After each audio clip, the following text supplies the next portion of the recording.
Last గవర్నమెంట్లో కూడా ఇది కూడా దోపిడీకి కారణం. ఎక్సైజ్ విధానంలో దాన్ని మార్చి ఇవాళ ప్రైవేట్ అక్కడి నుంచే మనం ప్రైవేట్ షాప్స్నే ఆపరేట్ చేసే విధంగా మొన్న క్యాబినెట్ కమిటీ తీసుకోవడం, సబ్ కమిటీ కానీ క్యాబినెట్ కానీ డెసిషన్ తీసుకోవడం జరిగింది. దాని మీద మొత్తం కూడా ఇవాళ ప్రక్రియ జరుగుతోంది. నిన్ననే గవర్నర్ గారు కూడా దానికి అమెండ్మెంట్కి గవర్నర్ గారు కూడా ఆమోదం తెలపడం జరిగింది. అది ఈరోజు రేపట్లో దీనికి మొత్తం కూడా గైడ్లైన్స్ అన్ని కూడా ఎలా ఎన్ని షాపులు ఏ జిల్లాలో ఎక్కడెక్కడ ఏర్పాటు చేస్తారనేది కూడా గైడ్లైన్స్ అన్ని ఇవాళ ఇవ్వడం జరుగుతుంది. 7 రోజుల పాటు అప్లై చేసుకోవచ్చు. 7 రోజుల్లో అప్లై చేసుకున్న తర్వాత మధ్యలో హాలిడేస్ వస్తాయి కాబట్టి మ్యాక్సిమం 9 రోజులు వస్తాయి. 9 రోజులు 10వ రోజు మళ్ళీ డ్రా తీస్తాం.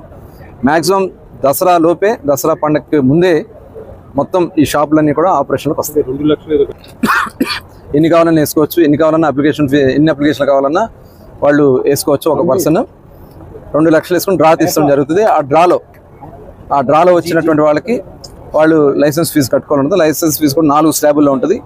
55 లక్షలు, అదేవిధంగా 60, 65, 85 లక్షలు. ఆ 4 స్లాబుల్లో ఏరియాని బట్టి ఫిక్స్ చేస్తాం. దాన్ని కట్టుకుంటే వాళ్ళకి షాప్ వెళ్ళటం 6 ఇన్స్టాల్మెంట్స్లో వాళ్ళు పే చేయాలా. వాళ్ళకి కావాల్సినటువంటి స్టాక్ అంతా కూడా IMFL డిపోస్ నుంచి ఎంత కావాలంటే స్టాక్స్ తెచ్చుకోవచ్చు. టోటల్ కూడా చాలా పారదర్శకంగా అన్ని బ్రాండ్లు అందే విధంగా గతంలో వాళ్ళు నిబంధనలతో దోపిడీ కోసం బ్రాండ్లన్నీ ఆపేశారు. ఇవాళ అన్ని బ్రాండ్లకి అనుమతులు ఇవ్వడానికి ప్రభుత్వం సిద్ధంగా ఉంది. అట్లాగే 99 రూపాయలకే నాణ్యమైనటువంటి సామాన్య ప్రజలకు అందుబాటులో కూడా కొంత అందించడం జరుగుతుంది. ఎన్ఫోర్స్మెంట్ ఇప్పుడు అందుకనే ఎక్సైజ్ డిపార్ట్మెంట్ వాళ్ళు సెబ్ అని చెప్పి విడగొట్టేశారు. ఇవాళ స్పెషల్ ఎన్ఫోర్స్మెంట్ బ్యూరో అని పెట్టి వాళ్ళు ఎక్సైజ్ డిపార్ట్మెంట్ని విడగొట్టేశారు. 70% పక్కకు పెట్టేశారు. ఇవాళ మొత్తం కూడా మెర్జ్ చేసాం.